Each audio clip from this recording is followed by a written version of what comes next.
आज हम बात करेंगे डाइट की। डाइट जो है वो बहुत ही इम्पॉर्टेंट है। क्या आईवीएफ में भी खाने का प्रभाव पड़ता है, डाइट का इफ़ेक्ट होता है? तो इसी के लिए मैं आज आपको इस वीडियो में बताऊंगी।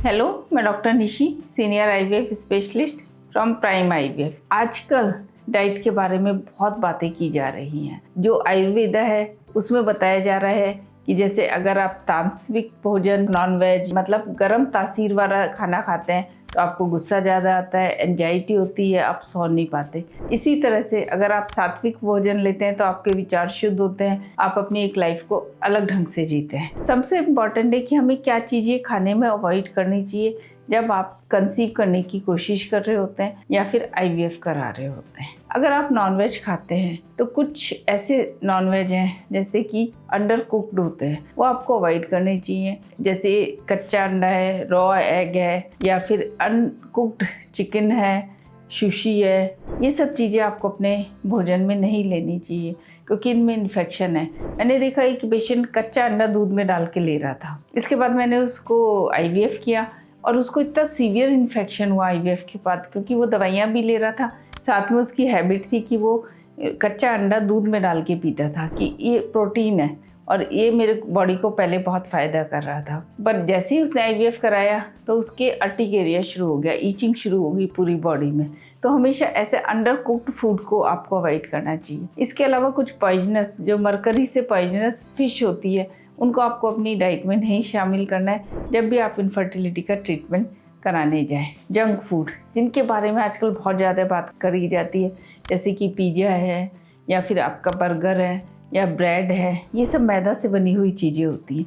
कहते हैं ना सफ़ेद पॉइजन, 3 सफ़ेद पॉइजन माने गए हैं, नमक, शुगर और मैदा। तो इनको आप अपनी बॉडी में डालोगे तो ये जहर की तरह काम करेंगे। तो मैदा को हमेशा अवॉइड करें क्योंकि ये हाई ग्लाइसेमिक इंडेक्स वाला पदार्थ होता है जो आपके खाने में जाते ही आपकी शुगर को एकदम से ज़्यादा कर देता है और उससे भी आपको कई समस्या हो सकती है, जैसे कि पीसीओडी हो जाता है। हाई जीआई इंडेक्स होता है इसका।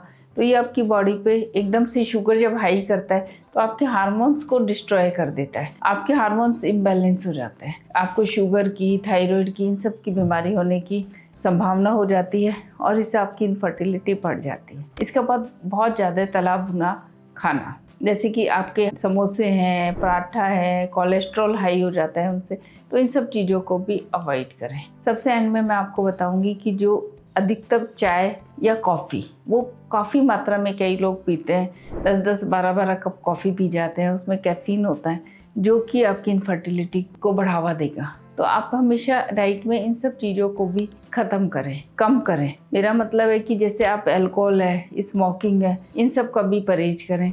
ये सब भी आपके जो जेनेटिक गैमेट्स हैं, जैसे कि एग है या स्पर्म है, उसके डीएनए को इफ़ेक्ट करते हैं।